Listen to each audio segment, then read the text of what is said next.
Hello friends, today we are going to learn 3rd standards EVS subjects chapter number 18 My Family and Home मतलब मेरा परिवार और घर. Write about your family including the number of people in your family and the occupations of your parents. यहाँ जो चित्र दिए गए हैं यहाँ पे कुछ फैमिलीज़ की यानी परिवार की तस्वीरें दी गई हैं. उसमें आप देख सकते हैं कि कुछ चित्रों में मम्मी पापा बच्चे और कुछ चित्रों में दादा दादी के साथ मम्मी पापा और बच्चे ऐसा दिखाई दे रहा है. तो आपके फैमिली में कितने लोग हैं और वो क्या क्या काम करते हैं ये आपको बताना है. A family consist of a mother father and their children. In some families there are grandparents also. The number of people in a family में डिफर. कुछ फैमिली में माता पिता और बच्चे होते हैं तो कुछ फैमिलीज़ में उनके दादा दादी भी होते हैं यानी ग्रैंड पेरेंट्स भी होते हैं और हर फैमिली की संख्या अलग अलग होती है. We are born in our family. We grow up in our family. We are brought up by our parents. They take care of us. In a family, we are secure in every way. Our family provides us with food, clothing and shelter. हम हमारे परिवार में जन्म लेते हैं और परिवार के साथ ही बड़े होते हैं. हमारे माता पिता हमें बड़ा करते हैं, हमारा पोषण करते हैं, हमारा ख्याल रखते हैं. फैमिली में हम हर तरह से सुरक्षित होते हैं. हमारे फैमिली मेम्बर्स हमें खाना कपड़ा और घर ये फैसिलिटीज़ देते हैं. Other members of our family also take care of us. हमारे फैमिली में जो और भी सदस्य जो होते हैं जैसे दादा दादी चाचा चाची वो भी हमारा ख्याल रखते हैं. There is affection among family members. We like to be a part of a family because of the love and caring that we get. हमारे परिवार के सदस्यों में प्रेम होता है, एक दूसरे के प्रति प्रेम की भावना होती है. हमें फैमिली में रहना इसलिए अच्छा लगता है क्योंकि हर कोई इंसान एक दूसरे से प्यार करता है और एक दूसरे का ख्याल रखता है. Family members help one another in times of difficulty. हमें अगर कोई तकलीफ़ हो कोई परेशानी आए तो हमारे परिवार के सदस्य हमें उसमें मदद करते हैं. They try to see that no one suffers from any illness but if we fall ill our parents take care of us. वो हमें पहले तो बीमार नहीं होने देते और फिर भी कोई बीमार हुआ तो हमारे जो माता पिता हैं वो हमारा ख्याल करते हैं. Small families and big families. Some families consist only of parents and one or two children. Such families are called small families. कुछ परिवारों में बस माता पिता और एक या दो बच्चे होते हैं. ये फैमिलीज़ छोटी फैमिली है, छोटा परिवार है. और some families consist of grandparents, aunts, uncles, brothers, sisters and cousins. Such families are called big families. यानी कुछ परिवारों में दादा दादी चाचा चाची उनके बच्चे जैसे भाई बहन सब लोग मिलजुल के रहते हैं तो वो बड़ा परिवार हो गया. एक्सटेंडेड फैमिली यानी विस्तृत परिवार. Our family is linked with many other relatives. Aunts and uncles from the mother's and father's side their children are all related to our family. हमारा जो परिवार है वो दूसरे रिश्तेदारों से जुड़ा हुआ होता है. चाचा मामा या फिर मौसी या बुआ ये सब जैसे हमारे पिता के भाई होते हैं चाचा और बहन होती है बुआ और हमारे माता के बहन मौसी और भाई मामा. तो ये सारे और उनके बच्चे ये सब एक दूसरे से फैमिली यानी रिलेटिव्स हैं, रिश्तेदार हैं. Such a family is called an extended family. Our family gets extended because of our relatives. हमारे रिश्तेदारों की वजह से ये हमारा विस्तृत परिवार होता है। Members of an extended family may not live in one house, but there is love and affection between them. They meet each other on several occasions. Extended family के यानी विस्तृत परिवार के सदस्य कभी कभी एक ही घर में नहीं रहते, लेकिन उनके बीच बहुत प्यार और विश्वास भी होता है। They meet each other on several times occasions, यानी कि वो एक दूसरे से बहुत बार कुछ प्रसंगों में मिलते हैं। Who are the members of your extended family? How are you related to them? On what occasions do the members of your extended family meet? यानी तुम्हारे एक्सटेंडेड फैमिली विस्तृत परिवार के सदस्य कौन हैं, वो उनसे तुम्हारा क्या रिश्ता है, और आप सब लोग कौन कौन से ओकेजन्स पे एक दूसरे से मिलते हैं, ये आपको बताना है। एक्सटेंडेड फैमिली के जो सदस्य होते हैं वो हमारे चाचा चाची, मामा मामी, ये सब लोग होते हैं, और हम उनसे कुछ फेस्टिवल्स में या कोई प्रोग्राम हो तब एक दूसरे से मिलते हैं। A family tree. Rehana, who is in the 3rd standard, was looking at a photo album of the people in her house. While looking at snapshots of birthdays and weddings, she found some familiar faces, but some of the faces were unfamiliar. Rehana जो तीसरी में पढ़ती है वो अपने घर के लोगों का फ़ोटो का एल्बम देख रही थी। देखते समय उसमें कुछ बर्थडेज और कुछ शादी के फ़ोटो थे। उसमें उसको कुछ जो चेहरे थे वो जाने अनजाने थे और पहचान के थे, और कुछ चेहरे जिन्हें वो नहीं पहचानती थी। Some faces appeared again and again in the album. Rehana asked her mother, "Who are all these people?"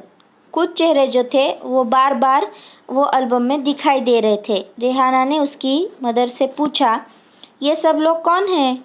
Her mother said, "They are all our relatives. Your aunts, uncles, grandparents. You can see them all in these photos." तुम्हारे चाचा चाची, मामा मामी, तुम्हारे दादा दादी, नाना नानी, ये सब लोग ये फ़ोटो में दिखाई दे रहे हैं। Rehana asked her mother to explain it to her in detail. रेहाना's mother then drew a diagram for her. Rehana ने कहा कि मुझे थोड़ा सा डिटेल में समझाओ, तो उसकी मम्मी ने ये डायग्राम निकाला। ग्रैंड मदर और ग्रैंडफादर के बच्चे हैं आंट यानी फादर सिस्टर यानी बुआ, फादर और अंकल यानी फादर के ब्रदर। फादर और मदर के बच्चे हैं यानी मम्मी पापा के बच्चे हैं रेहाना और सलीम। वैसे ही अंकल और आंटी के बच्चे हैं साहिल और सानिया। इस तरह से रेहाना की फैमिली ट्री बन गई। In a family generations follow one after the other over a period of time. They can be shown on the family tree. हमारे फैमिली में जो पीढ़ियाँ हैं वो एक के बाद एक ऐसे कुछ समय के बाद जुड़ती जाती हैं, और इसे हम फैमिली ट्री के ज़रिए दिखा सकते हैं। Draw your family tree with the help of your parents. आपके पेरेंट्स के साथ मिलके आप भी अपनी फैमिली ट्री बनाइए। Changes in the family system, यानी कि फैमिली सिस्टम में यानी कुटुंब व्यवस्था में कौन कौन से बदलाव आए और वो कैसे आए। The family system changes as time goes by. At one time grandparents, aunts, uncles, parents, siblings and cousins all lived together and formed one big family. पुराने ज़माने में दादा दादी, चाचा चाची, उनके बच्चे और हमारे पेरेंट्स सब मिलजुल के एक साथ एक बड़ी फैमिली में रहते थे। This was called a joint family. उसको संयुक्त परिवार कहते हैं।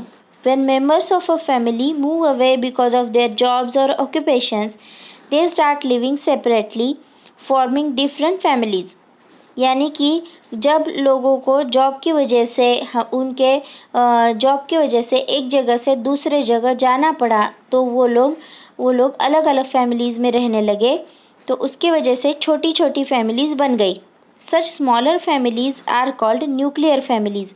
ऐसे छोटे परिवारों को ही न्यूक्लियर फैमिलीज यानी एकल परिवार कहते हैं.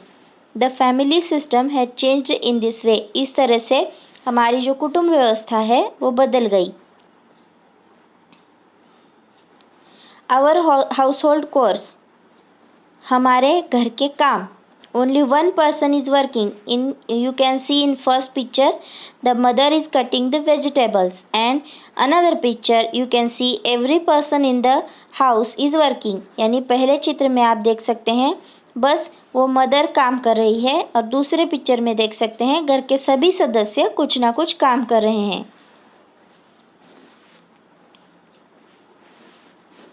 Prepare a list of chores that are done in your house. तुम्हारे घर में कौन कौन से काम होते हैं उनकी एक लिस्ट बनाइए. Who does these chores in your house. तुम्हारे घर में ये सब काम कौन करता है. Which of these chores do you like to do. आपको कौन कौन से काम करना पसंद है. Do you do each other's chores यानी आप सभी लोग एक दूसरे के काम करते हैं क्या. Storing water, cooking and cleaning are chores that need to be done in a family every day. यानी पानी भरना, खाना पकाना और साफ सफाई करना ये काम हर एक फैमिली में हर रोज़ाना करने पड़ते हैं. Functions and festivals are often celebrated in the house. घर में हमेशा कोई प्रोग्राम्स या फिर जो हमारे फेस्टिवल्स हैं वो हमेशा सेलिब्रेट किए जाते हैं. We have to welcome and entertain guests. तब हमारे घर में मेहमान आते हैं और हमें उनका स्वागत करना पड़ता है, उनकी देखभाल करनी पड़ती है. The elderly people in the family need special attention. यानी जो बुज़ुर्ग लोग होते हैं उनकी तरफ ज़्यादा ध्यान देना पड़ता है. We should care for their health. उनकी तबीयत का ख्याल रखना पड़ता है. There are many household chores which must be shared by everyone. If everyone in a family shares the work, no one has to bear the burden alone.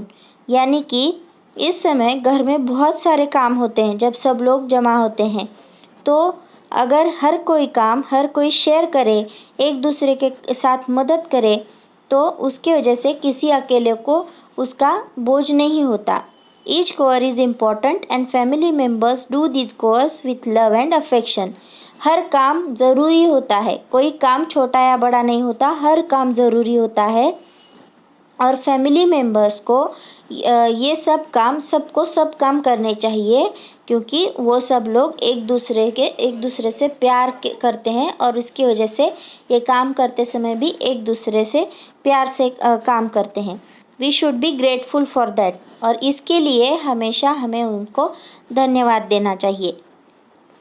Keeping the house clean and beautiful यानी घर को साफ़ सुथरा और सुंदर रखना.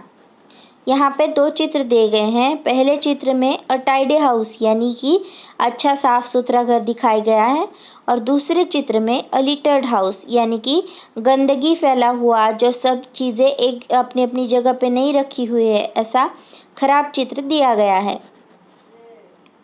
Make a list of all the things that need to be done to keep the house clean and tidy. यानी घर को साफ़ सुथरा रखने के लिए कौन कौन सी चीज़ें करनी चाहिए इसकी एक लिस्ट बनाइए. जैसे कि keep the books in the bookshelf या फिर keep the cushions properly, clean the whole floor यानी कि झाड़ू पोछा करना, कपड़े अपनी अपनी जगह पे रखना, बुक्स अपनी अपनी जगह पे रखना, ये सब काम करने चाहिए. Write down the differences that you see between the 2 pictures above. यानी कि जो ऊपर दिए हुए चित्र है उसमें से आपको क्या डिफरेंस यानी क्या फ़र्क दिखाई दे रहा है वो लिखिए. A clean and tidy house is pleasing. If there is a mess everywhere, no one can find their things on time. Keeping the house clean and tidy is the responsibility of every person in the family. घर को साफ़ सुथरा जब रखते हैं तो बहुत अच्छा लगता है. अगर घर में हर जगह कचरा पड़ा हो या वो चीज़ें अपनी अपनी जगह पे ना हो तो किसी को भी अपनी चीज़ समय पे नहीं मिलेगी. और घर को साफ़ सुथरा रखना ये हर फैमिली मेम्बर की जिम्मेदारी है. We should throw rubbish in the dustbin and not throw it around. हमें हमेशा जो कचरा है वो डस्टबिन में यानी कचरे के डिब्बे में डालना चाहिए, इधर उधर नहीं फेंकना चाहिए। Garbage should never be thrown outside the house. और कचरा घर के बाहर नहीं फेंकना चाहिए। This will help to keep the environment clean. उसकी वजह से हमारा जो पर्यावरण है वो भी साफ सुथरा रहेगा।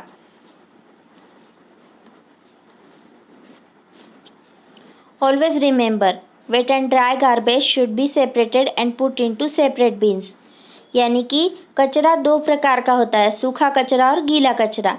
ये आप सब लोगों को पता होगा कि जो सूखी चीज़ें हैं वो सूखा कचरा, और जो गीली जैसे किचन का जो कचरा है वो गीला कचरा।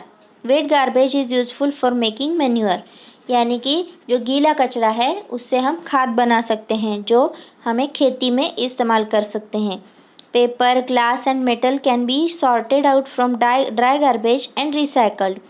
यानी कि पेपर, कांच और धातु की जो चीज़ें हैं वो अलग से निकाल ले ड्राई गार्बेज में से, तो उसको रिसाइकल के लिए भेजा जा सकता है और उससे हम दोबारा चीज़ें बना सकते हैं।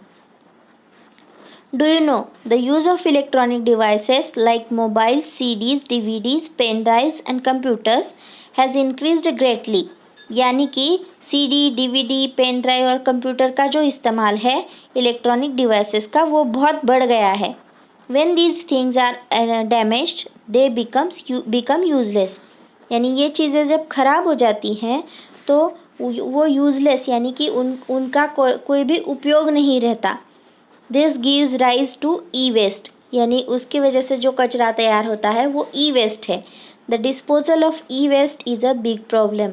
ऐसा कचरा जो रिसाइकल भी नहीं किया जा सकता और उससे खाद भी नहीं बनाया जा सकता, ऐसा जो ई वेस्ट है वो बहुत बड़ी समस्या बन गया है। डेकोरेटिंग द हाउस, घर को सजाना। Get together and decide how you want to decorate the house. यानी सब लोग मिलके डिसाइड करो कि घर को कैसे सजाना है। Ask adults to help with those things that you can not do yourself. जो चीज़ें आप खुद का खुद नहीं कर सकते उसके लिए आपके घर के बड़ों की राय लीजिए और उनसे मदद लीजिए। What materials have you used for the decoration? आपने डेकोरेशन के लिए कौन कौन सी चीज़ों का इस्तेमाल किया। In the list of materials given below, put a cross against those materials that should not be used as far as possible. Explain why they should not be used. यानी कि नीचे दिए गए वस्तुओं में से आपने कौन कौन से चीज़ों का इस्तेमाल किया और नहीं किया, और जिनका नहीं करना चाहिए उनका क्यों नहीं करना चाहिए इस्तेमाल, ये आपको बताना है।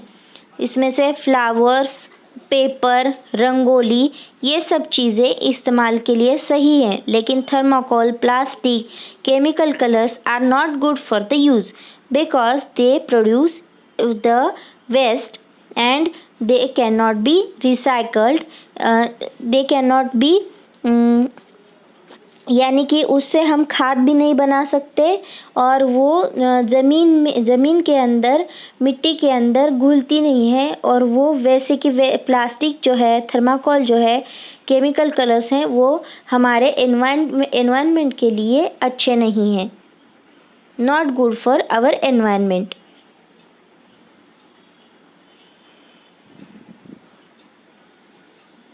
Y do we celebrate festivals? हम फेस्टिवल्स यानी त्यौहार क्यों मनाते हैं? What are our festivals linked with? हमारे जो त्यौहार हैं वो किससे जुड़े हुए हैं? Our festivals are linked with agriculture because India is an agricultural country. यानी कि भारत एक कृषि प्रधान देश है और जो हमारे फेस्टिवल्स हैं वो खेती से जुड़े हुए हैं।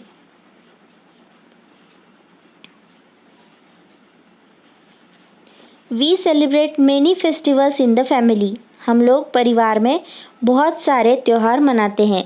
In the same way different kinds of festivals are celebrated in different regions of the country. Bharat देश में बहुत विविधता है, इसलिए बहुत सारे प्रांतों में, प्रदेशों में अलग अलग तरीके के फेस्टिवल सेलिब्रेट किए जाते हैं। Agriculture is the main occupation in our country. यानी खेती ये लोगों का प्रमुख व्यवसाय है। Many of our festivals are related to agriculture and environment. ये इसकी वजह से बहुत सारे जो त्योहार हैं वो खेती और पर्यावरण से जुड़े हुए हैं. Holi is the festival that marks the end of the winter. यानी कि जो विंटर है उसको ख़त्म होने का जो साइन है वो है हमारा Holi festival. In Punjab Baisakhi is celebrated at harvest time. जब फसल काटने का समय होता है तो पंजाब में बैसाखी नाम का त्यौहार मनाया जाता है. इन Maharashtra we celebrate Bail Pola when the sowing of the crops is over. यानी कि जब हमारा बीज लगाने का काम ख़त्म हो जाता है बारिश के सीज़न में, तब हम बैल पोड़ा मनाते हैं. During the harvest season in Tamil Nadu Pongal is celebrated while in Kerala they celebrate Onam. यानी कि तमिलनाडु में पोंगल, केरला में ओनम, ऐसे हार्वेस्ट सीजन में यानी फसल के काटने के समय त्यौहार मनाए जाते हैं. Dasara, Diwali and Gudi Padwa are celebrated when the farm produce is ready. यानी कि दसरा, दिवाली और गुड़ी पाड़वा ये जो त्यौहार हैं जब फसल पूरे काट के तैयार हो जाती है और हमें खाने लायक दान बन जाता है, तब हम ये फेस्टिवल सेलिब्रेट करते हैं. Paryushan Parva, Buddha Purnima, Ramzan Eid, Christmas and Pateti are important festivals. Whatever the festival, all Indians take part in them happily and wish one another. यानी कि कोई भी त्यौहार हो, पर्युषण पर्व हो, बुद्ध पूर्णिमा हो, रमज़ान ईद, क्रिसमस, पतेती, कोई भी त्यौहार हो, हर जो भारतीय व्यक्ति हैं वो एक दूसरे के साथ मिलजुल के यह त्यौहार मनाते हैं और एक दूसरे को विश भी करते हैं. Independence Day and Republic Day are our national festivals. यानी स्वतंत्रता दिवस और गणतंत्र दिवस ये हमारे राष्ट्रीय त्यौहार हैं. All citizens celebrate them. India gained independence from the British on 15th August 1947. Hence that day is celebrated as Independence Day.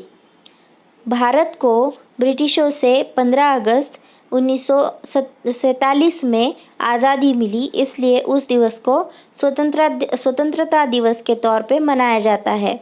और the Indian constitution came into effect from the 26th of January 1950. So this day is known as Republic day.